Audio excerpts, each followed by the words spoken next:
নমস্কার বন্ধুরা, কেমন আছো সবাই? আশা করি তোমরা সবাই ভালো আছো। আমরাও ভালো আছি। রমা মুম্বাই ব্লগে তোমাদের সবাইকে স্বাগত। চলে এলাম আবার আর একটা নতুন ভিডিও নিয়ে।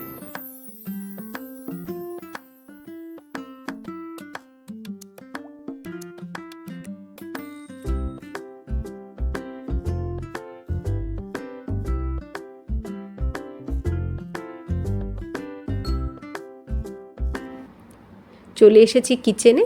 আজকে একটু পাঁচমিশালি সবজি করব, তো তার জন্য দেখো নিয়েছি আমি উচ্ছে, নিয়েছি সজনে ডাঁটা, আলু, কুমড়ো, বেগুন, ফুলকপি, আর তার সাথে নিয়েছি একটুখানি বাঁধাকপি।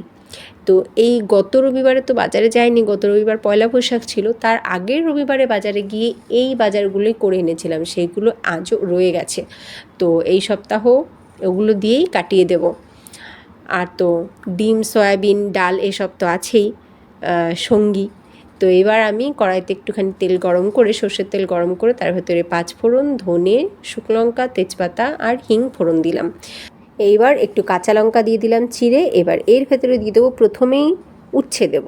উচ্ছেটা একটু ভালো করে ভাজা ভাজা হয়ে যাবে, তারপর আমি অন্য সবজি অ্যাড করব। তাহলে উচ্ছের যে তেতো ভাব সেটা কিন্তু পুরো সবজিতে মিশে যাবে না। তাই উচ্ছেটাকে খুব ভালো করে আগে আমাকে ভেজে নিতে হবে। তো দেখো খুব ভালো করে ভাজা হয়ে গেছে। এইবার আমি এর ভেতরে অন্য সবজিগুলো একে একে অ্যাড করব। প্রথমে দিলাম সজনে ডাঁটা আর আলু। এইবার এই দুটোকে একটু ভালো করে ভাজা ভাজা করে নেব, তারপরে আবার অন্য সবজিগুলো অ্যাড করব।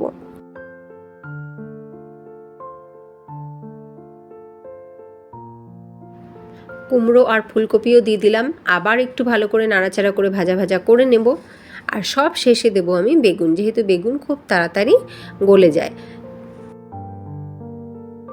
সবজিগুলো সব ভালো করে নাড়াচাড়া করে নিয়েছিলাম। এইবার সব শেষে আমি বেগুন দিয়ে দিলাম। এবার স্বাদ মতন লবণ দিয়েছি, হলুদ দিয়েছি, একটু শুকনো লঙ্কার গুঁড়ো দিয়েছি। এবার ভালো করে আমি ভাজা ভাজা করে নিচ্ছি। আবার দেখো খুব সুন্দর করে ভাজা ভাজা কিন্তু হয়ে গেছে সব সবজি। এইবার আমি এতে অ্যাড করব একটুখানি আদা। একটু পাঁচমিশালি সবজিতে আদা দিলে খুব ভালো টেস্ট আসে, একটা ভালো ফ্লেভারও আসে। তো আদা দিয়ে দিয়েছি। এবার ভালো করে আবার একটু নাড়াচাড়া করে নেব। তারপরে আমি এতে বাঁধাকপি অ্যাড করে দিলাম। বাঁধাকপিটা দিয়েও আবার ভালো করে নাড়াচাড়া করে নিতে হবে। বাঁধাকপিটাও যাতে খুব ভালো করে ভাজা ভাজা হয়ে যায় সব সবজির সাথে।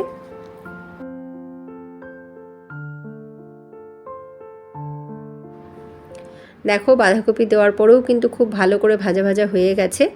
এইবার আমি এর ভেতরে অ্যাড করব জল।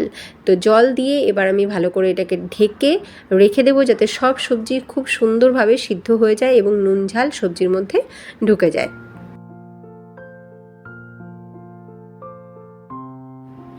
দেখো কিছুক্ষণ পরে ঢাকনা খুলে দেখছি খুব সুন্দরভাবে কিন্তু সব সবজি সিদ্ধ হয়ে গেছে। এইবার আমার কাজ হচ্ছে নুন ঝালটা টেস্ট করে নিয়ে এই সবজিটাকে ভালো করে ঘেঁটে দেওয়া। যত ভালো করে ঘাঁটবো তত কিন্তু আমার এই পাঁচমিশালি সবজি বা ঘ্যাট খুব ভালো টেস্টি হবে। আর একটু সময় ফুটিয়ে একটু গামাখামাখা করে আমি নামিয়ে নেব। তাহলে আমার সবজি রেডি। আর এদিকে উচ্ছে ভেজে নিয়েছিলাম, রান্না রেডি। এখন ছেলের টিফিন বানাবো। সকালবেলা সববারই হাজারো একটা কাজ থাকে, আর সেই হাজারো একটা কাজের মধ্যে যদি উটকো ঝামেলা চলে আসে তখন কেমন মাথা গরম হয়। দেখো আমারও সেই একই পরিস্থিতি। সবে রান্নাটা হলো, ছেলের টিফিন বানাচ্ছি, এই মুহূর্তে কলিং বেলের শব্দ। তো এসে দেখি আমার গ্রসারি চলে এসছে সব। গ্রসারিগুলোকে আমি কাল রাতেই অর্ডার করে দিয়েছিলাম, তো আজকে সকালবেলায় এগুলো কিন্তু দিয়ে গেল। তো অনলাইন হওয়াতে আমার একটা সুবিধা হলো, কারণ আমার এত গ্রসারি বয়ে আনার ক্ষমতা নেই। তো সেগুলো বাড়ি এসে দিয়ে গেল, এটা আমার জন্য খুব সুবিধাজনক বিষয়। এবার ঘরে বসে টাকা দিতে নেই, আমি ঘরের বাইরে বেরিয়ে ওনার টাকাটা ক্লিয়ার করি। কাল রাতে অর্ডার করেছি, সাত সকালেই ডেলিভারি দিয়ে গেছে। ভালো না? বেশ ভালোই হলো। আমার আটাটাও ফুরিয়ে গেছিলো, আটাটাও দরকার ছিল। এই দেখো এই বালতিটা দেখছো, এই বালতিটা কিন্তু অনেক বড়। এই বালতিটার মধ্যে আমি সব গ্রসারিগুলোকে রাখি। মানে যত গ্রসারি আমার আসে প্যাকেট থেকে বার করে কৌটোতে ঢালার পরে যতটা থাকে, সে প্যাকেট মুখ ভালো করে এয়ারটাইট করে আমি এই বালতিটার মধ্যেই সব রাখি। আর এই যে ছোটো বালতিটা দেখছো, ওটার মধ্যে শুধু ডাল রাখি। আর বাকি যাবতীয় যা কিছু সেগুলো সবই বড় বালতিটার মধ্যে। যা যা অর্ডার করেছিলাম সেইগুলো সব লিস্ট মিলিয়ে আমি ভরে নিচ্ছি। একদম ঠিকঠাক দিয়ে গেছে, কোনো অসুবিধা নেই। আজকে না আমি একটা দারুণ জিনিস অর্ডার করেছি জানো, দাঁড়াও দেখাবো, লাস্টে দেখাবো, যেটা কোনো দিনও আমি অর্ডার করি না, আজকে করেছি। সেটাও একটা ফাঁকিবাজি বুদ্ধি আর কি, দেখাবো তোমাদেরকে।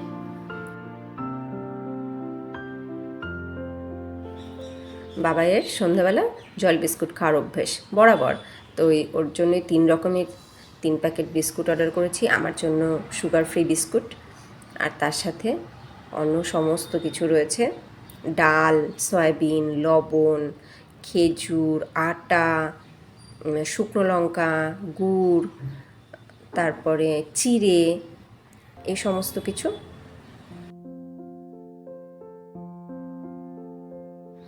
1.5 কেজি মুসুর ডাল, 1 কেজি মুগ ডাল আমি একবারে নিয়ে নিয়েছি, যাতে ডাল নিয়ে আমাকে কোনো চিন্তা করতে না হয়। ঘরে ডাল থাকবে, সয়াবিন থাকবে, ডিম থাকবে, ব্যাস, আর কিসের চিন্তা।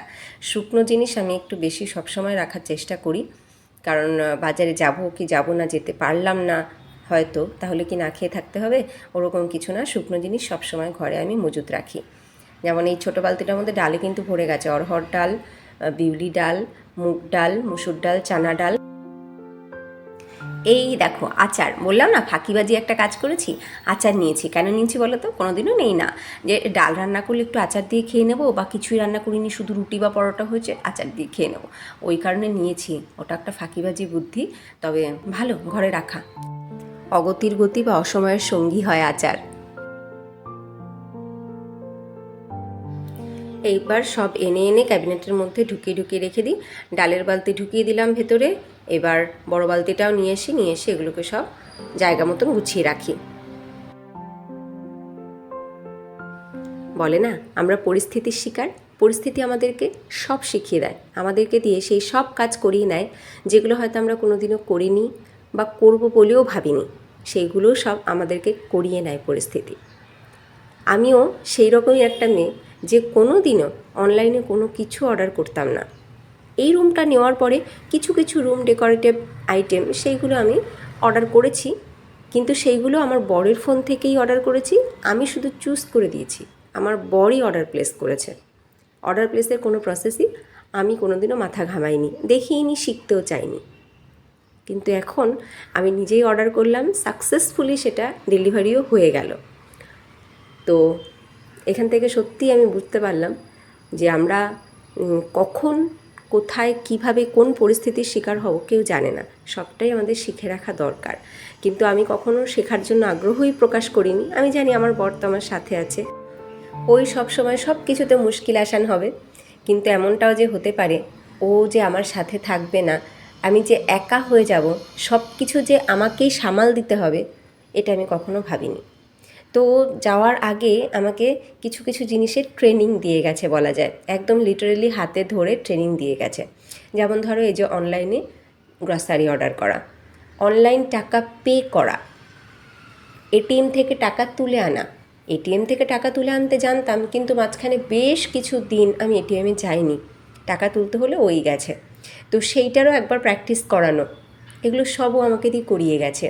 কী করে কারেন্ট বিল পে করতে হয়, এই যে সিলিন্ডার চেঞ্জ করা, আমি সেটাও পারতাম না, ওই সিলিন্ডার চেঞ্জ করে দিত, এখন ও সেটাও আমাকে শিখিয়ে দিয়ে গেছে।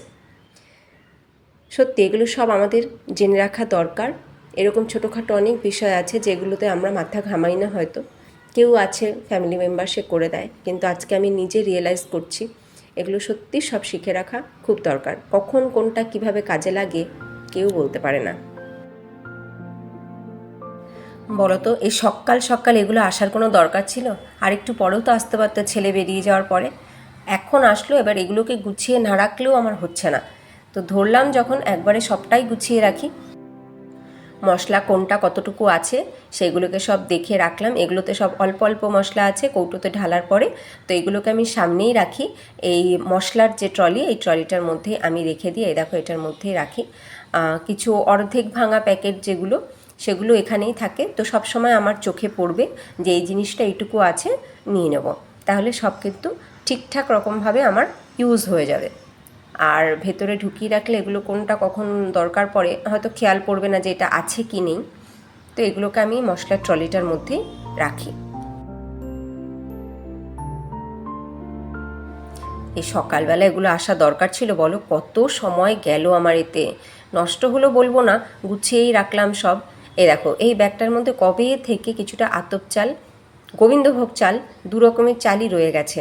সে কবে থেকে রয়ে গেছে ভালো করে কখনো খুলে দেখিনি। আর পায়েস তো সচরাচর রান্না করি না, আর খোঁজ খবরও পড়েনি এই চালের।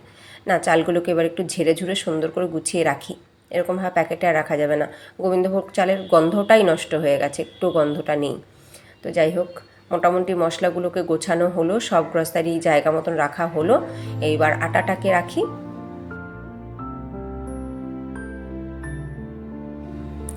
আটা তো আমি এরকম প্যাকেট করেই আনি, 5 কেজির প্যাকেট। আমি হিসেব করে দেখেছি, কিছু মানে সস্তায় হয় এরকম না।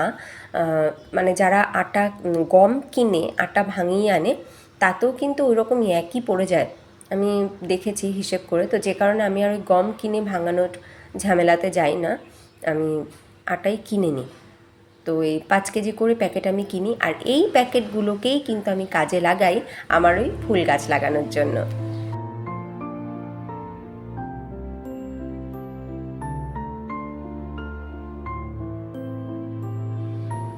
সবসময় আমরা যে গ্রসারি কিনে আনি, সেটা চাল হোক, আটা হোক, চিনি, ডাল, যাই হোক, কখনো সেই কৌটোটাকে পুরো ফাঁকা করে তারপরে নতুনটা আনতে নেই।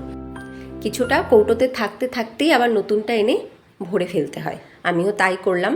দেখো, নতুন প্যাকেটের মধ্যে পুরনো প্যাকেটের যেটুকু আটা আছে সেটা আমি মিশিয়ে নেব।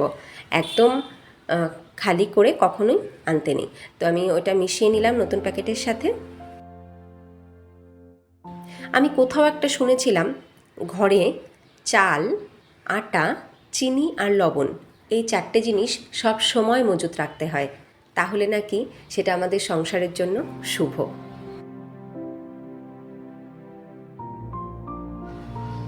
এবার দেখো, আমি ওই যে বললাম না আতপ চাল আছে, অনেক দিন ধরে আতপ চালগুলো ছিল। কিছুটা আতপ চাল, কিছুটা গোবিন্দভোগ চাল, দেখো অল্প একটু অল্প একটু ভালো করে ঝেড়ে আমি রেখে দিচ্ছি এর ভিতরে। আর এবার আর ওই প্যাকেটে করে রাখলাম না, কাচের বয়মে করে রাখলাম যাতে ভালো থাকে। তবে একদমই অল্প অল্প আছে, 2 দিন পায়েস রান্না করলেই শেষ হয়ে যাবে। দেখি কবে করা যায়।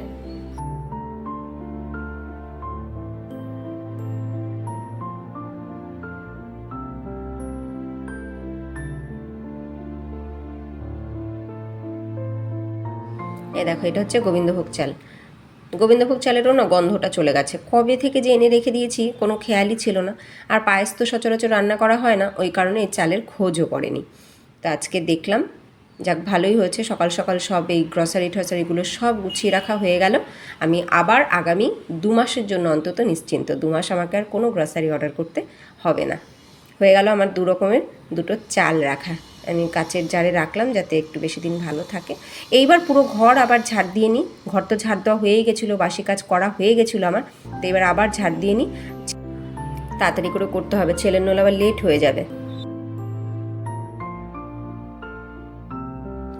বাবাকে বাসে তুলে দিয়ে আসলাম।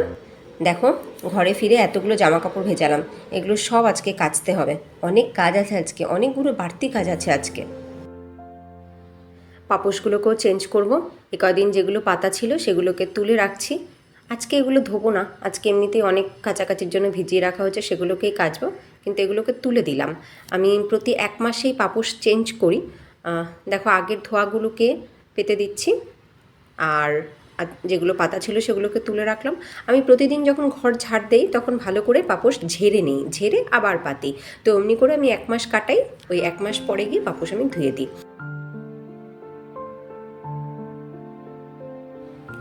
এটা বেডরুমে বেডের সামনে পাতলাম। দেখো, ধুয়ে ভাঁজ করে রেখে দিয়েছিলাম আগে, কেমন ভাঁজ পড়ে গেছে একটা। যাই হোক, এইবার চলে আসলাম আমি বেডশিট চেঞ্জ করব। বেডশিট আমি 15 দিন অন্তর অন্তর কাচি। তো আজকে নতুন একটা চাদর পাতবো, যে চাদর হয়েছে সেদিন তোমাদের দেখালাম না, কিনে এনেছিলাম। একটা কথা মনে পড়ে গেল, ভাবলাম তোমাদের সাথেও শেয়ার করি। কাল রাতে আমি আর বাবাই যখন শুয়ে পড়েছি, তখন বাবাইকে আমি একটুখানি আদর করে দিচ্ছি। আমি প্রতিদিনই তাই করি। শোয়ার পরে সারাদিন যে বকাঝকাগুলো খেয়েছে, যে ভুল ত্রুটিগুলো করেছে, সেইগুলোকে বলে কেন করলো, ওগুলো যেন আর না করে, তাহলেও ভালো ছেলে হবে, এরকম এগুলো একটুখানি বুঝিয়ে ওকে অনেকটা আদর করে দিই। রাতের বেলা যখন আমি এগুলো বলি তখন ও আর কিন্তু তর্ক করে না, ওই যে আদর খেতে খেতে কথাগুলো শোনে, আমার মনে হয় ওগুলোর মনে থাকে, বোঝে ও কথাগুলো, ওগুলোই সারা জীবন মাথায় গেঁথে থাকবে। তাই আমি রাতের বেলা প্রতিদিন শোয়ার পরে ওই রকম সারাদিনের কথাগুলোকে তুলে সেগুলোকে বুঝিয়ে আদর করে দিই। আর প্রতিদিন রাতে ও পাপার থেকে স্টোরি শুনে তারপরে ঘুমায়। স্টোরি আমি বলি না বাবা, আমার মাথায় অত আসে না, ওর বাবাই ওকে স্টোরি বলে। এবার মরাল অফ দ্য স্টোরিগুলো ওর বাবা যখন বলে, ও ভারী ভারী মরাল অফ দ্য স্টোরি, তো এখন তো ছোট ছেলে অতটা বুঝতে পারে না। তো আমি কি করি, ওই মরাল অফ দ্য স্টোরিগুলোকে আমি ভেঙে ওকে বুঝিয়ে দিই, জীবনের সাথে জড়িয়ে রিলেট করে আমি ওকে বোঝানোর চেষ্টা করি মরাল অফ দ্য স্টোরিগুলোকে।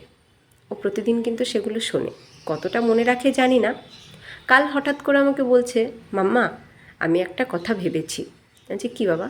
বলে আমি যখন বড় হব, আমি বড় হয়ে আমি না সব গরিবদেরকে টাকা দেব, আর যে বাচ্চাগুলো পড়াশুনো করে না, রাস্তায় থাকে, ওদের জন্য স্কুল বানাবো, ওদেরকে স্কুলে যেতে বলবো, আর স্কুলে যে টিচাররা থাকবে তাদেরকেও আমি মাইনে দেব।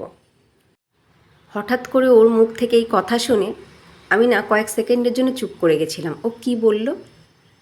তারপরে গর্বে আমার বুকটা ভরে উঠল, এত খুশি হলাম আমি ওর এই কথাগুলো শুনে। মনে হলো বড় হওয়ার গন্তব্যে পৌঁছানোর জন্য যে রাস্তায় ওকে নিয়ে আমি চলেছি, হয়তো সেটা সঠিক, হয়তো কিছু সঠিক শিক্ষাই ওকে আমি দিতে পারছি। জানি না, সেটা ভবিষ্যৎ বলবে, তবে চেষ্টা করছি একজন ভালো মানুষ তৈরি করার। কিছুটা হলেও কি পারলাম? ওর এই কথাটা শুনে সত্যি আনন্দে বুকটা গর্বে ভরে উঠল, খুব ভালো লাগলো, তাই তোমাদের সাথেও শেয়ার করলাম। যাই হোক, আমার চাদরটা কেমন হয়েছে সেটা বলো, সেই নতুন চাদরটা পাতলাম, কেমন লাগলো অবশ্যই কিন্তু জানিও। আমার তো বেশ ভালোই লাগছে, আর আমার ছেলের এই কালারটা খুব পছন্দ, ব্লু কালার। সব কাচাকাচি করে চলে এসেছি, বেডশিটটাও আজকে কাচিনি, কালকে কাচবো বেডশিট আর পাপোশগুলো। আজকে বাকি যা কিছু ভিজিয়েছিলাম সেসব কেচে ধুয়ে চলে আসলাম। প্রতিদিন বাবাইকে বাসে তুলে দিয়ে আসার পরে কিছু সময় রেস্ট নিই, আজকে আর সেই সময়টাও পাইনি। আজকে এমনিতে প্রচুর দেরি হয়ে গেছিলো, সকালে গ্রসারিগুলো এসেছিলো বলে সেগুলোকে গুছিয়ে রাখতে গিয়ে অনেকটা লেট হয়ে গেছিলো। এতক্ষণে সব কিছু সারা হলো, পুজো টুজো দিয়ে এবার চলে এসেছি আমি খেতে। পাঁচমিশালি সবজি আর উচ্ছে ভাজা এই নিয়ে এবার খেতে বসে পড়ি। খাওয়া দাওয়া করে আমি এবার রেস্ট নেব। আজকে প্রচুর ধকল গাছে প্রচুর কাজ ছিল আজকে। যাই হোক, তোমাদের ভিডিওটা কেমন লাগলো তোমরা কিন্তু অবশ্যই জানিও। যদি ভালো লাগে লাইক করো, আর কমেন্ট করতে কেউ ভুলো না। নতুন বন্ধুরা যদি তোমাদের ভালো লাগে লাইক করে সাবস্ক্রাইব করে আমাদের সাথে থেকো, আমাদের পরিবারের সদস্য হয়ে থেকো। আর ভালো লাগলে অবশ্যই একটা কমেন্ট করো এবং শেয়ার করো। তোমাদের সাথে আবার দেখা হবে নেক্সট ভিডিওতে। সবাই ভালো থেকো, টাটা।